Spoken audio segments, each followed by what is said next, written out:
Good morning everyone.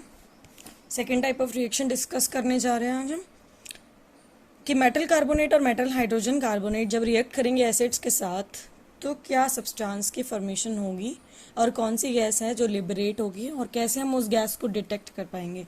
उससे पहले हम डिस्कस करने जा रहे हैं हमारे प्रीवियस टॉपिक को कि कार्बोनेट्स और हाइड्रोजन कार्बोनेट की फॉर्मेशन होती कैसे है। तो क्लास 9 में आपने चैप्टर टेबल में करी हुई है।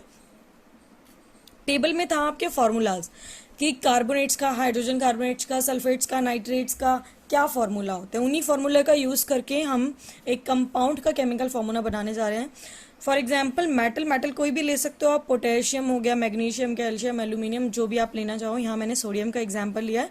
कार्बोनेट का एग्जाम्पल है CO3। ये आपका फॉर्मूला है, सॉरी। अब इनके चार्जेस लेंगे हम। जैसे कि सोडियम पे हम जानते हैं +1 चार्ज होता है मेटल पे, और कार्बोनेट जो आपका आयन है उस पर -2 चार्ज होता है। इसकी क्रॉस मल्टीप्लाई, इसको बहुत इलेबोरेट नहीं कर रही हूँ मैं क्योंकि हम प्रीवियस क्लास में इसके बारे में पढ़ चुके हैं। तो Na2CO3 क्रॉस मल्टीप्लाई करने के बाद मेटल कार्बोनेट का फॉर्मूला बनता है। सिमिलरली मेटल हाइड्रोजन कार्बोनेट, यानी मेटल मैंने एग्जाम्पल लिया सोडियम, हाइड्रोजन कार्बोनेट की जगह मैंने एग्जाम्पल लिया है HCO3। हाइड्रोजन कार्बोनेट पे जो चार्ज होता है वो होता है -1 और सोडियम पे +1। जब इनका क्रॉस मल्टीप्लिकेशन होगा तो NaHCO3 बनेगा जो कि है मेटल हाइड्रोजन कार्बोनेट। अब आपके कंपाउंड्स तैयार हो चुके हैं, मेटल कार्बोनेट भी, मेटल हाइड्रोजन कार्बोनेट भी। अब हमें इनकी रिएक्शन करानी है। तो रिएक्शन देखो किस तरीके से होगी। मेटल कार्बोनेट, यहाँ ए से मैं एसिड को रिप्रेजेंट कर रही हूँ, सॉल्ट, वाटर एंड गैस। जब भी मेटल कार्बोनेट या मेटल हाइड्रोजन कार्बोनेट एसिड के साथ रिएक्ट करेगा तो पिछली वाली रिएक्शन की तरह इसमें भी सॉल्ट की फॉर्मेशन होगी। इसमें एडिशनल एक कंपाउंड वाटर बनेगा, साथ में एक गैस रिलीज होगी। अब हमें ये देखना है कौन सी गैस रिलीज होगी, कौन सा एसिड हम ले रहे हैं, सॉल्ट किस तरीके का बनेगा। Here I have taken the example of sodium carbonate Na2CO3 plus acid का एग्जाम्पल मैंने लिया है HCl। ये दोनों आपस में रिएक्ट करेंगे। सोडियम कार्बोनेट अपने आयंस में ब्रेक होगा, HCl अपने आयंस में ब्रेक होगा, H पॉजिटिव Cl नेगेटिव। तो सॉल्ट की फॉर्मेशन होगी दैट इज NaCl। वाटर की फॉर्मेशन होगी H2O। साथ में जो गैस रिलीज होगी वो CO2 गैस रिलीज होगी। आपको ये ध्यान रखना है जब भी कार्बोनेट्स वर्ड आ गया, चाहे वो हाइड्रोजन कार्बोनेट हो या सिंपल मेटल कार्बोनेट हो, वहां पे कार्बन डाइऑक्साइड गैस रिलीज जरूर होगी। कार्बोनेट जब भी टूटता है वो हमेशा CO2 गैस में ही टूटता है। तो सेकेंड रिएक्शन मैंने आपका यहाँ पे मेटल चेंज कर दिया। सोडियम की जगह यहाँ पे हम बात करें पोटेशियम की। तो potassium carbonate that is K2CO3 when reacts with HCl it will form KCl, again salt, water plus carbon dioxide gas. आप यहाँ पे मैग्नीशियम ले सकते हो, मैंने मैग्नीशियम की रिएक्शन भी दिखाई है।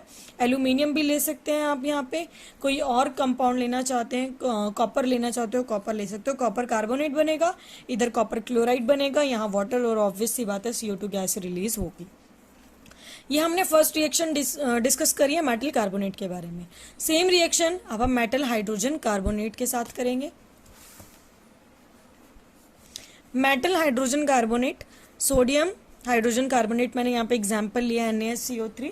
आपकी बुक में भी सोडियम से ही है इसलिए मैं आपको इन्हीं से डिस्कस कर रही हूँ। आप इसके अलावा कोई और भी ले सकते हैं, या जब भी आप इसे एक्सपेरिमेंटली करें अपनी लेबोरेटरी में तो जो भी सुटेबल हो आपको या फिर जो आपको अवेलेबल हो आप उसका इस्तेमाल कर सकते हैं।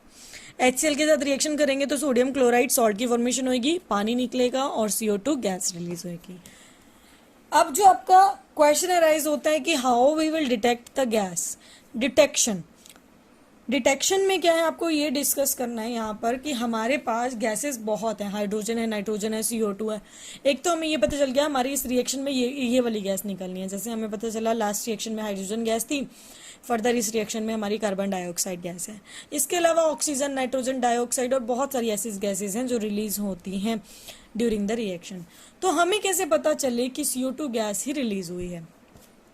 सबसे पहला और मोस्ट जो कॉमन है लेबोरेटरी में कि लाइम वाटर आपको इजीली, ये नींबू का पानी नहीं है, ये चूना पत्थर जो होता है उसका जो चूना पाउडर होता है जो आप सफ़ेदी के लिए इस्तेमाल करते हो, अगर आप उसे पानी में घोल देते हो तो स्लेक्ड लाइम बनता है, या उसे हम लाइम वाटर भी कहते हैं।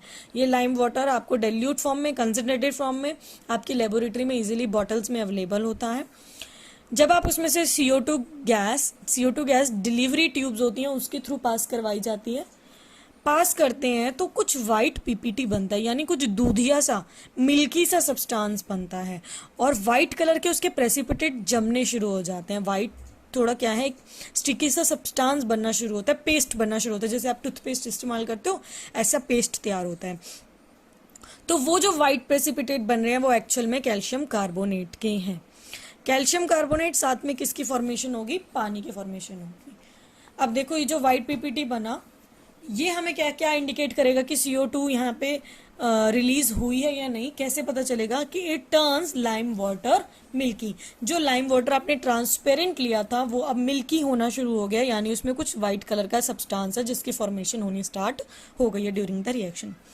सेकेंडली, अगर आपके पास लाइम वाटर अवेलेबल नहीं है या ख़त्म हो गया है, या आपका कोई एक्सपेरिमेंट इतना बड़ा नहीं है जो आप लाइम वाटर का इस्तेमाल करना चाहें, तो इकोनॉमिकल यूज़ के लिए हम क्या करते हैं, इट एक्सटिंग्विशेस द फायर। अगर आप उसके पास जलती हुई मोमबत्ती या जलती हुई माचिस की तीली लेकर जाएंगे तो वो बुझ जाएगी। जैसे कि जब हम सांस छोड़ते हैं या फूंक मारते हैं तो माचिस की तीली बुझ जाती है। क्यों? क्योंकि हमारी बॉडी से CO2 गैस रिलीज होती है ड्यूरिंग द एक्सलेशन। तो ये क्या करती है, इट एक्सटिंग्विशेस द फायर, और इसीलिए इसको फायर एक्सटिंग्विशर में भी इस्तेमाल किया जाता है कार्बन डाइऑक्साइड गैस को। अब देखो यहाँ पर क्या पॉइंट डिस्कस कर रहे हैं कि अगर आप ये जो वाइट पीपीटी बने हैं कैल्शियम कार्बोनेट के, इसमें इसको पानी में घोल दो और इसमें एक्सेस में यानी और CO2 आप पास करा रहे हो फिर से, तो एक फॉर्मेशन होगी किसकी, कैल्शियम हाइड्रोजन कार्बोनेट की। ये वही कैल्शियम हाइड्रोजन कार्बोनेट है जिसे हमने पहले sodium metal hydrogen carbonate discuss किया। ये सॉल्यूबल होता है, ये पानी में घुल जाएगा। अगर आप इसे और पानी में डालेंगे और CO2 गैस पास कराएंगे तो ये फॉर्मेशन होगी। ठीक है। COCO3 जो कैल्शियम कार्बोनेट हमने पढ़ा है, इसके कई नाम है।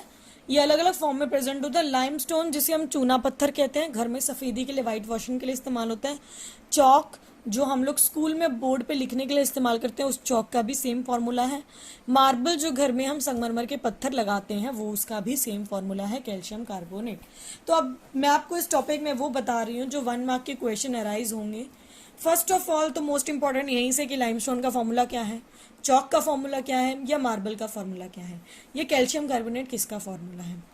कैल्शियम हाइड्रोजन कार्बोनेट की फॉर्मेशन कब होगी, तो आप बताएंगे जब आप कैल्शियम कार्बोनेट में एक्सेस ऑफ CO2 पास करेंगे तो कैल्शियम हाइड्रोजन कार्बोनेट बनेगा which is soluble in water, ये पानी में घुल सकता है। CO2 डिटेक्ट कैसे होगी, इट एक्सटिंग्विशेस फायर और इधर it turns lime water milky. What will formed when metal hydrogen carbonate react with acid? तो salt will formed, water will form, plus it liberates carbon dioxide gas. What will happen when metal carbonate reacts with acid?